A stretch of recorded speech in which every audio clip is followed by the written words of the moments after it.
man's worth can be judged by the caliber of his enemies. And Whitman Hayes is my 24-karat opponent. He's my presentation partner / liability / Achilles heel. And right now, the room is wondering why the fuck he's 5 minutes late. Let's get at it. Watching Hayes twist, seeing his pale cheeks go crimson. Kids can do this. All right. One of the only perks throughout the embarrassment he's putting me through.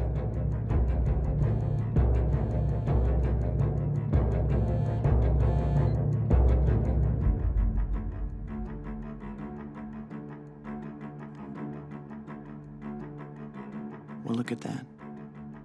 He can't even fire up the presentation. It's just a couple of buttons over to the left, Whitman. Just 2 buttons and those disappointed eyes will stop burning into you.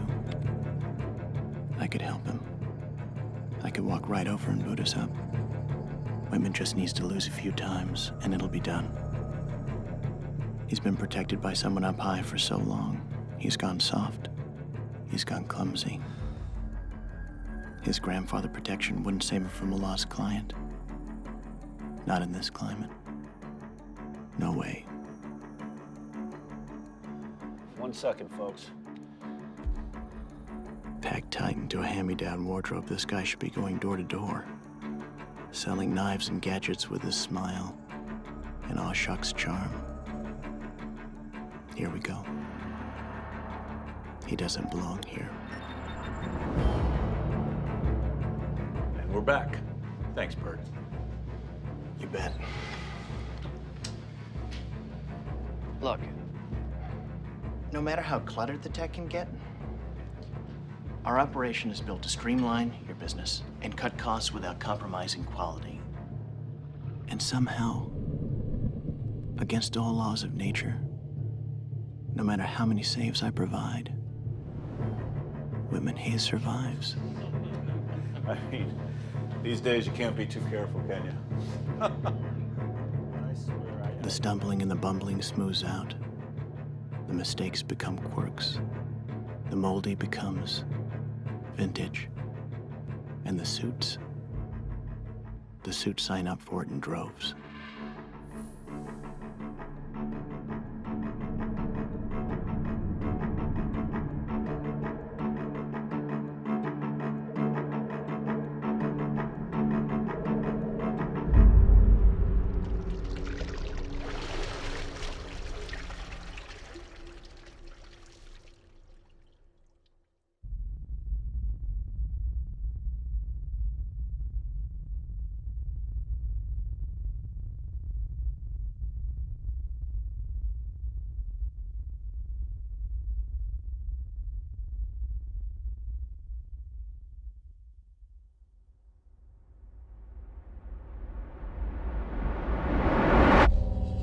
All of us are simple drones, buzzing about an ornate steel hive in service of a vicious queen. And in this case, one with fine taste in tailored suits. We all wish to be him, Alexander. He's a being of pure arrogance. He's the man with the cold eyes and the graveyard tan. He earned his seat at the throne, and who cares if he stepped on a child's fingers to reach the top? He got there. And who does Alexander see now? Upon who shall he grant shelter under his wing? This split second of attention could mean the difference between a corner office and a mistress, or polishing methods to hide from your wife that you weren't bloodthirsty enough to ever be more than just a bottom feeder. Now look at him all. Big boss is giving him all the credit. And old Whitman ain't gonna steer the brass in any other direction, is he? I wouldn't. None of us would.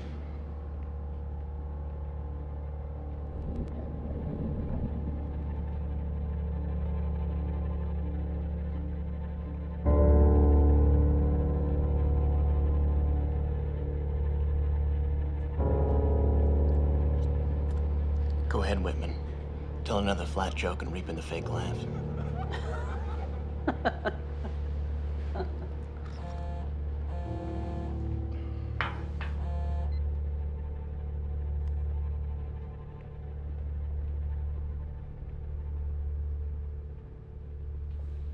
Fucking A. Hey, look at that. Look, you see this? See, from that viewpoint, it looks like a smoking gun barrel, doesn't it?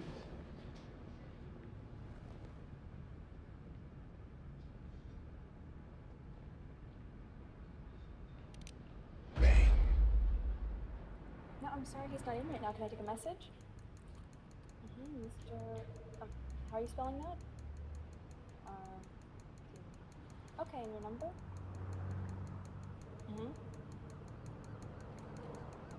Right? 3-4. Okay. No problem. Thank you. Hey. Did Alexander stop by? No, he should be here in a minute. All right. You don't want to look at this one? No, if it's unsolicited, it's a pass, no. Yeah, but it's handwritten and it has a wax seal. So? So, that means it's probably one of those invitations to some fancy gala event that you may be too busy to go to, but I might have just the perfect dress for. Fine, read it. Okay. Let's see. Dear Mr. Grunzer, your name has been suggested to us by a mutual acquaintance. Our organization has an unusual mission which cannot be described in this letter, but which you may find of exceeding interest. Of course I would. We would be gratified by a private discussion at your earliest convenience. Unless I hear otherwise, I will take the liberty of visiting you at the office. Society for United Action, right? Yeah, how'd you know that? Who signed it? Signed Carl Tucker, secretary. Okay, can you put it on my desk, Kat? Thank you. Okay. Alexander, pardon me. Yes, Burton? So, how do things go? Well, everything's good, and you really lucked out. Lucked out? You've got the best wingman in the game. Alex, I'd like to speak with you. Stay close to him long enough, Burton, and some of that star quality may rub off onto you.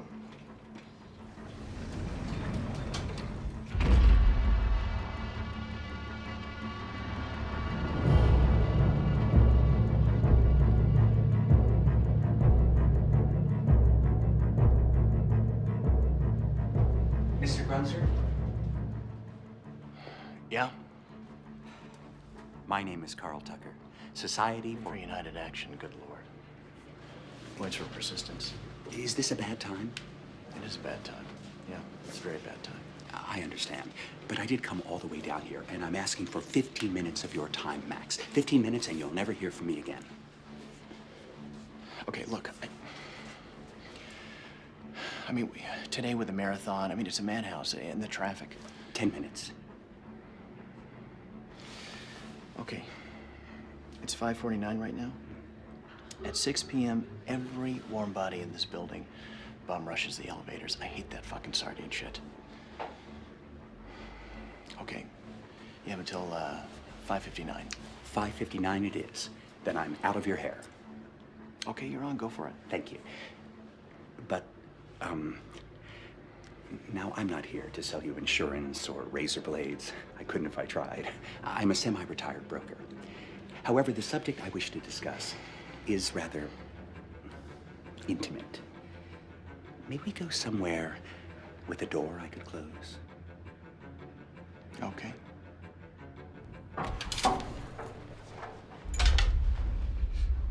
Okay. 8 minutes and counting. Yes, of course. What I have to say must remain in the strictest confidence. If you betray the confidence, if you publicize our society in any way, the consequences could be most unpleasant.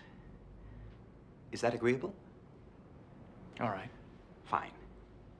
Now, you may not agree with our society's first principle, and I would like to know that now. How do you mean first principle? Well, put in the crudest form, Mr. Grunzer. The Society for United Action believes that some people are just not fit to live.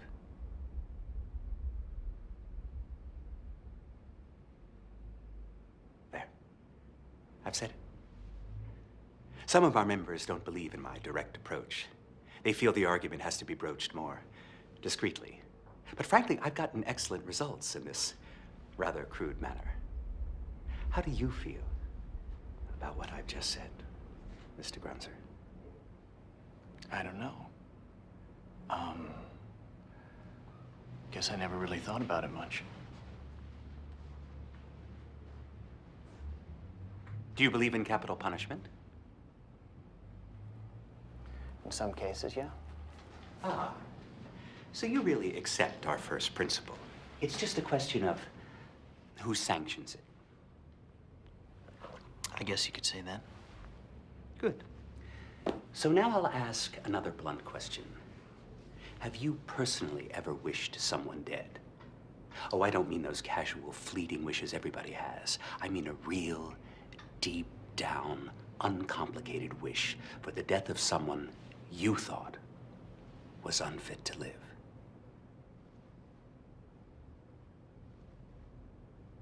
Have you? I guess I have. So there are times, in your opinion, when the removal of someone from this earth could be beneficial.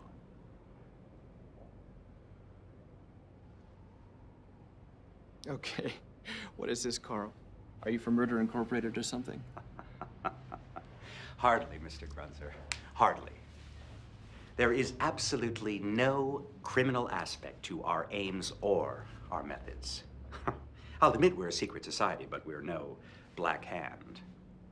But suppose I tell you how the society came into being.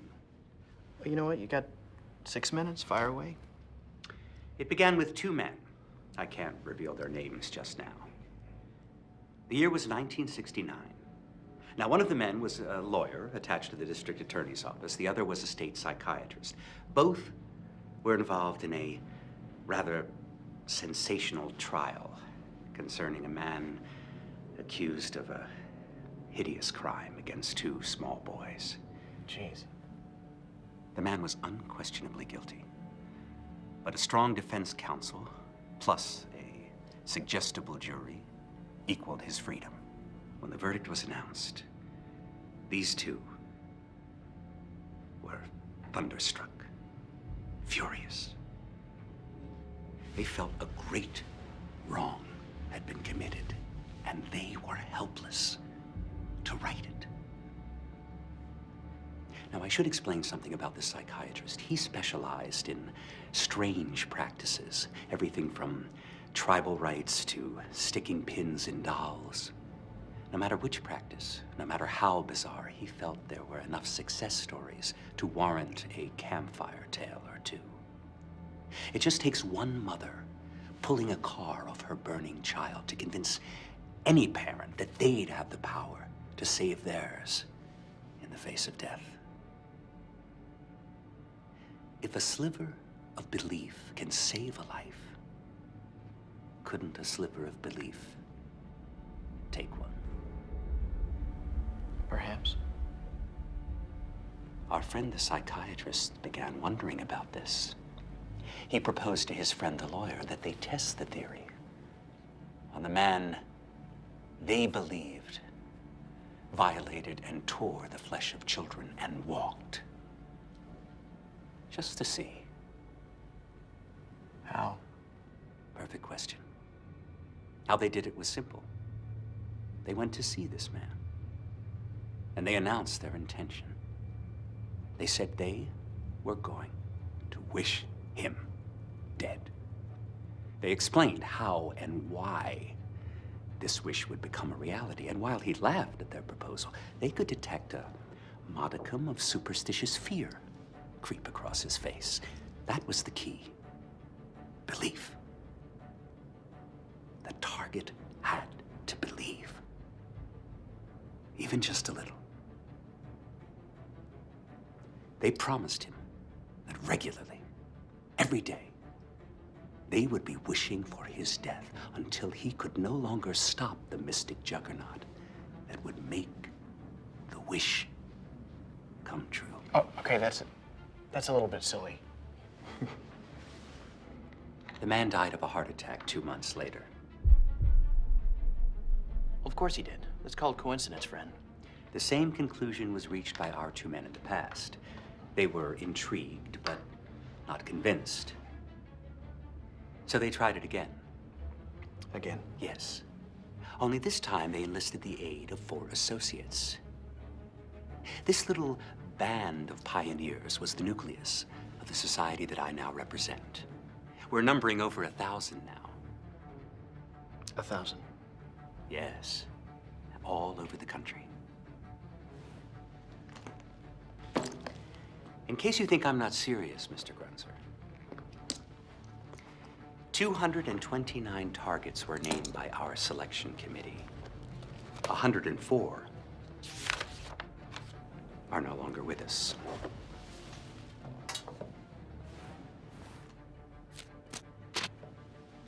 And we will get them all, Mr. Grunzer, I assure you. New techniques are being developed every day.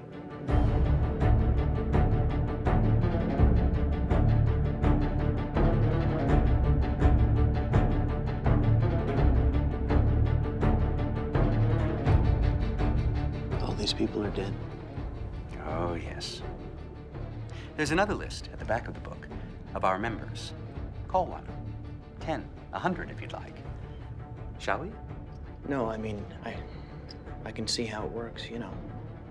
Just knowing there are 1,000 people out there wishing you were dead, it's enough to scare the hell out of anyone. But I have a question. What's the catch? What's the cost? Of membership? Yeah. Just the willingness to bring in a worthy target and then provide support for future ones.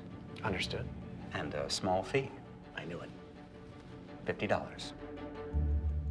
$50. Our letterhead is worth it. You've seen it. Really? Our organization is not motivated by profit, Mr. Grunzer. The dues are merely to cover expenses. Surely you understand that. I guess so. So you find it interesting?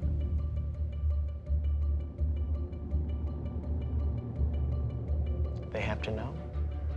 The victim has to know all of this? Absolutely essential. The victim must be informed. Okay, Mr. Tucker. You got me. Where do I sign? Oh, I'm sorry. You can't join, Mr. Grunzer. I'm here to inform you that you're on our list.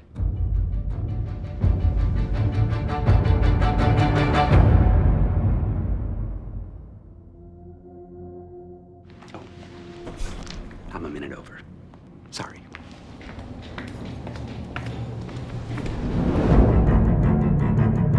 Security! Get on the fucking phone! Stop him! Security! Security! Security!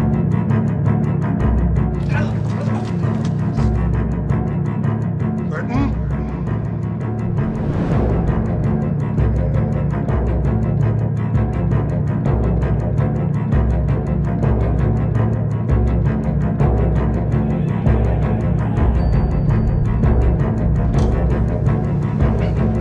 Sir, how can we help you?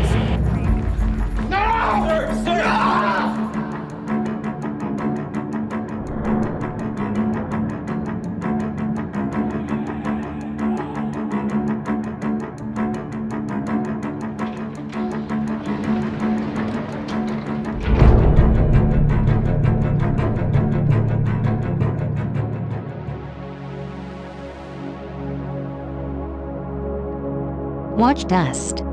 Get dusted. Like this video. Subscribe for new visions of the future every Thursday and Saturday. Click here to reject the world as it is and see it as you wish it to be. It is the business of the future to be dangerous. Your future is dust.